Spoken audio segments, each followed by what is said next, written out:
யாழ் சமையல் அன்பு உள்ளங்களுக்கு இனிய நேர வணக்கம். இன்றைக்கு நாங்கள் பல அன்புள்ளங்கள் கனகாலமாக கேட்டுக்கொண்டு பூந்தி லட்டு எப்படி செய்கிறது, என்ன மாதிரி செய்கிறது வாங்க பார்ப்போம். சமையல் அடுப்படி நம்ம இது நெய் வேணும், கொஞ்சம் நெய் வேணுங்கோ, இல்லாட்டி பட்டரோ என்னென்னாலும் எடுத்து வையுங்கோ. இது கடைசியாக சீனி, கடலைமா, தண்ணி, எண்ணெய். நான் அளவுகள் செய்ய சொல்லுவேன் வாங்க. இப்போ நாங்கள் இதுக்குள்ள 2 கரண்டி 2 டம்ளர் கடலைமா போட போகிறேன். 2 வேணு ஒன்று. இது நான் வடிவாக திரித்து அரித்து வச்சது 2 வேணு. இதுக்குள்ள கொஞ்சம் உப்பை விடுங்கோ, நான் தண்ணியை விட்டு வச்சுருக்கேன். தண்ணியை விட்டு கரைக்கணும். நாங்கள் கரைக்கிறது முதல் கொஞ்சம் கட்டியாக கரைச்சிட்டு வேந்து அளவாக தண்ணி விடுவோம்.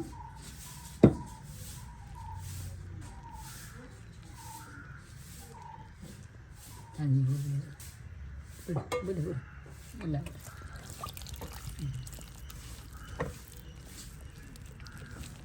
நகரத்தில் குழைச்செடுப்போம், கரைச்செடுப்போம்.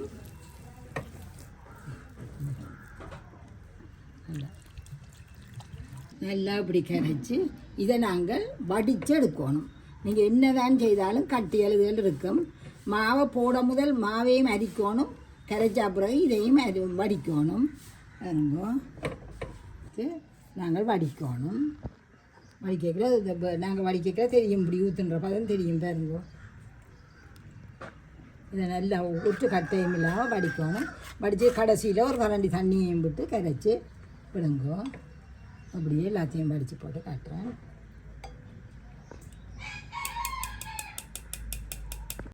இப்படி வரணும்.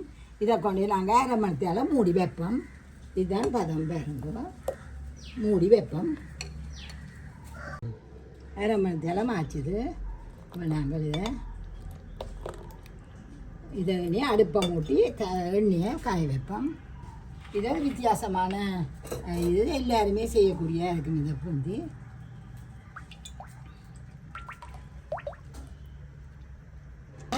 இப்போ நாங்கள் எண்ணெய் கொடிச்சிட்டு கொஞ்சம் மாவு போட்டு பார்த்தோம் வந்துட்டு.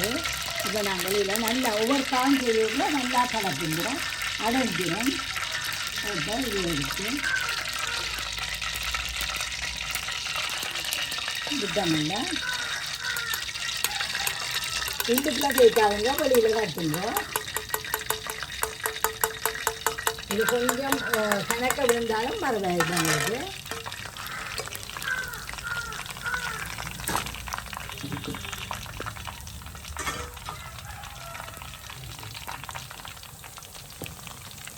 ஒரே பிரச்சனை இல்லை. உங்களுக்கு பூந்தி லட்டாவே மிக்சர் அதில் செய்யலாம். இப்படி கட்டியாக விளப்படாது. இது விழுந்தால் பிரச்சனை இல்லை, பொரியட்டும்.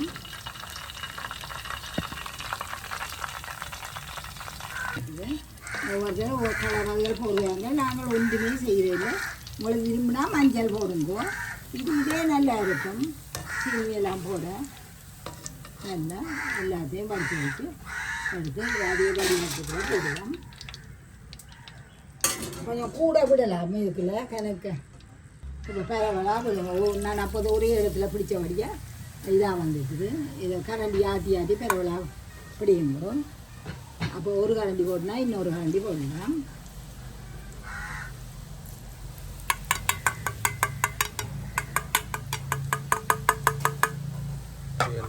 இதே மாதிரி எல்லாத்தையும் செய்யணுங்கோ.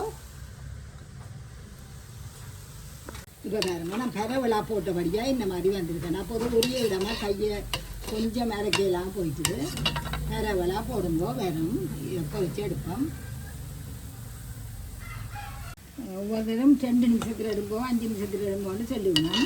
நீங்கள் வடிவாக பார்த்து நல்லா சிவக்க விடாமல், ஆனால் இந்த இதாகியும் போட்ட வகையெல்லாம் எடுக்கப்படாது. இப்போ நீங்கள் தொட்டு பார்த்தீங்கன்னா கைக்கும் தெரியும், நொறு வந்துட்டுது. கையில் நீங்கள் தொட்டு பார்த்தீங்கன்னா தெரியும். எடுங்கோ, சிவக்க விட்டுறாதீங்க. அதுக்கப்புறம் கையில் அமர்த்தேக்கில் பசை மாதிரி வரும், அப்படியே இறக்கிறாதீங்க. அதுக்கு கடைசியாலையும் பொரிச்சு எடுத்துட்டேன். இந்த எண்ணெய் காய்ச்சி இறக்கலாம். சுண்டு 2 சுண்டு இல்லை போட்டு நாங்கள் கடலைமா இப்போ நாங்கள் 1.5 சுண்டு அதுக்கப்புறம் 1.5 சுண்டு போட போகிறேன். அதுக்குள்ள கொஞ்சம் தண்ணியை போட்டேன். அது சொட்டு தண்ணி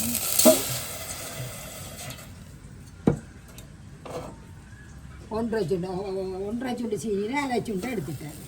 இந்த 1/2 சுண்டு கொஞ்சம் பிசு பிசுப்பாக காய்ச்சுவோம்.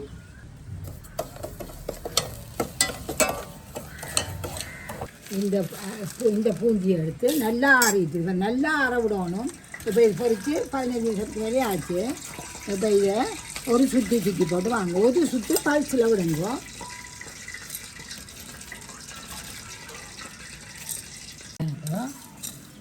இதே மாதிரி எல்லாத்தையும் அடித்தாங்க. நான் சொன்னாங்க 1-2 குழம்பு பெருசாக வந்தால் பயப்படாதீங்கோ. அது இதில் நாங்கள் அடிக்கிறாங்கல்லானே இடிச்சு கொண்டு வந்துட்டோம். இப்போ நாங்கள் இந்த 1/2 சுண்டில் தண்ணி சீனி போட்டினான் தானே. இது வந்து ஒரு பிசுப்பு இது பாகு இல்லை. இப்போ நாங்கள் இது எடுத்து இதில் ஊற்ற போகிறோம். இதை ஊற்றிட்டு ஒரு 1/2 மணி நேரத்தில் இதை மூடி வைப்போம். நல்லா 1/2 மணி நேரம் மூடி வைப்போம். இதை இப்படியே மூடி வச்சுட்டு இங்கே நாங்கள் மிச்சம் இதுக்கு கொஞ்சம் தண்ணியை விடுவோம். அது 1/2 மணி நேரம் மட்டும் பரதட்டி தான் எடுத்துருக்கு. இதை போடுவோம். இது நல்ல பாகாக வரணும். இதை அடுப்பில் வைப்போம். பூந்தி ஒன்றும் பெரிய கஷ்டமான வேலை இல்லை. இப்போ இது நல்லா இதாண்டிட்டோமല്ലോ சுற்றி மெல்லிய சூடாக இருக்கீங்கள வைக்க முதல் மெல்லிய சூட்டில் இந்த பட்டரையும் இருக்க ஊற்றிட்டு வைங்கோ. 2 மீசக்கரண்டி விடுங்கோ. இதுக்குள்ளே நீங்கள் கஜுவோ ப்ளம்ஸோ என்னவும் இந்த பட்டருக்குள்ளே பொரிச்சிட்டு அதோட கொட்டலாம். நான் கற்கண்டு ஒன்றுமே போடுறதில்லை, சும்மா தான் செய்கிறேன். இதை இப்படியே இனி மூடி வைக்கிறேன். இருக்கட்டும். அது மெல்லமாக அடுப்பில் இருக்கட்டும். குட்டியான இதில் விட்டுட்டு போகிறேன். பாருங்க நல்லா இதண்டிட்டுது. பார்த்து பாருங்கள் நல்லா கடிச்சியாக வந்துட்டுது. நாங்கள் இதை அடுப்பை நிப்பாட்டி போட்டு இது எடுத்து ஒவ்வொரு கரண்டியாக இதுக்குள்ளே விடுவோம். இதுக்குள்ள சில நேரத்தில் நாங்கள் விடுற சீனி கிணக்கேண்டா மிஞ்சும். கிளறிக்கிறது நல்ல வடிவான இதாக வரும். நல்ல லட்டாக வரும். உங்களுக்கு நாங்கள் முதல் முறை எங்களோட தங்கச்சின்ற மகளுக்கு கல்யாண வீட்டுக்கு ஓர்டர் கொடுத்த நாங்கள். அது வீட்டை வந்தோன்னே ஒரு தண்ணியாக கையில் பார்க்கல பிசாண்டு விட்டக்கூடிய இருந்தது. இப்போ அதுக்கு பிறகு தான் நாங்கள் இனிமேல் நாங்களே செய்கிறோன்னு சொல்லி இப்போ 10 வருஷத்துக்கு முதல் அதுக்கு பிறகு எங்களோட பிள்ளைகளுக்கெல்லாம் நாங்கள்லாம் செய்கிறது.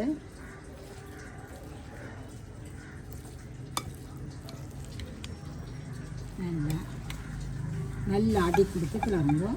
இது நல்லா இந்த முதல் சீனி பானி வந்து பிசுப்பாக விடுங்கோ. 2வது நல்லா கட்டியாக விட்டிங்கன்னா சாடியான ஒரு சீனி பூத்த மாதிரி வரும். அது இன்னும் பார்க்கவும் நல்ல வடிவாக இருக்கும். நம்மளுக்கு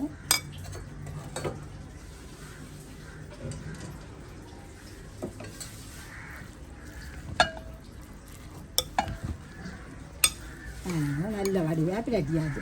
இதுக்கு நீங்கள் முந்தி ஒவ்வொரு தடவை ஒரு தடவை விருப்பம். முந்தி கஞ்சி வெட்டி போடலாம்.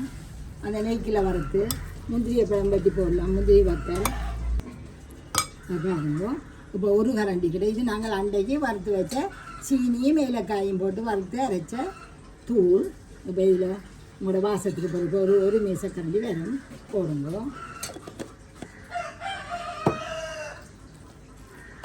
நல்லா கிண்டுவோம். இது கடைசி வரையும் உங்களுக்கு ஒன்றும் பிழைக்காது. பதம் அப்படி ஒன்றும் இல்லை. சீனிப்பாக வடிவாக காய்ச்சி விட்டுட்டீங்கன்னா சரி. இவ்வளோ சீனிப்பானி பிஞ்சிட்டுது. அதை நீங்கள் விடணும் மட்டும் இல்லை. இதுக்கு நாங்கள் சரியான அளவு உங்களுக்கு தேவையில்லை. சீனி நீங்கள் காய்ச்சி விட்டு கொண்டு வந்தீங்கன்னா சரி. இதை நாங்கள் வைப்போம். இது வேறு எதாவது எடுப்போம். இது கொஞ்சம் ஆற உருண்டை பிடிச்சோம்னா நல்லா அடி கொடுத்து கிண்டிட்டு பிடிக்க துவங்குவோம். இது நீங்கள் முதல் தரம் விடுறது பிசு பிசுக்கு இது பதம், ரெண்டாம் தரம் விடுறது தண்ணிக்குள்ளே விட்டு பார்த்தீங்கன்னா உருள்ற பதம், மெழுகு பதம் வந்து சொல்லிவிடணும். அப்படி எடுங்கோ, கடைசியிலையும் பிழைக்காது. இது இருக்க நல்ல வடிவாக உங்களுக்கு வரும். இப்போ அதிகமாக செய்து போட்டு விற்கணும். கையை பிடிக்க அப்படியே பிசு பிசண்ட விட்டும் கையில். இது நல்ல வடிவாக காஞ்சி உங்களுக்கு வடிவாக வரும். நல்ல வடிவாக வட்டம் இருக்கும். இதே மாதிரி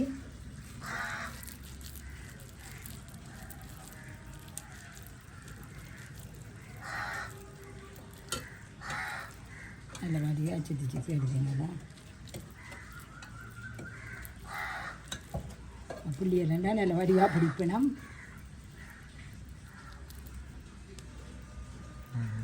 இதே மாதிரி எல்லாத்தையும் செய்யணும். இது முதல் தரம் நாங்கள் கடாக கண்டு பிடிச்சிட்டோமில்லை. இதை வச்சுட்டு இப்போ இது ரெண்டாம் தரம் எடுத்து நாங்கள் வடிவாக பிடிக்கல. நல்ல வடிவான வட்டமாக வரும். இங்கே வேறு சிவானிப்பட்டின்னு செய்ய நிற்கிறாங்க. இது இப்படியே நல்லா ஆறணும். பின்னே இருந்தால் நல்லா வரும். இறுகி நல்லா பூத்து வரும். திருப்பி ரெண்டாம் தரம் நாங்கள் இப்போ பிடிக்கிறோம். இது சிவானி தான் சின்ன சின்ன ஊட்டி போடுறோம். இதே மாதிரி செய்யுங்க, இப்படியே வரும். இன்னும் இது உடனேயே எடுத்துட்டார் படம் எடுப்போம்ண்டு, வீடியோ எடுக்காண்டு. இது இன்னும் பின்னேரம் போல் பார்த்திங்கன்னா மெல்லிய ஒரு வெள்ளை பூத்து நல்ல வடிவாக இருக்கும். இருக்கமா கையில் ஒட்டாது. உங்களுக்கு இங்கே வரணும், கையில் என்ன செய்தாலும் ஒட்டாது. சமையல் அடுப்படி நம்ம சுவை மணக்கும் விரல் நுனியில்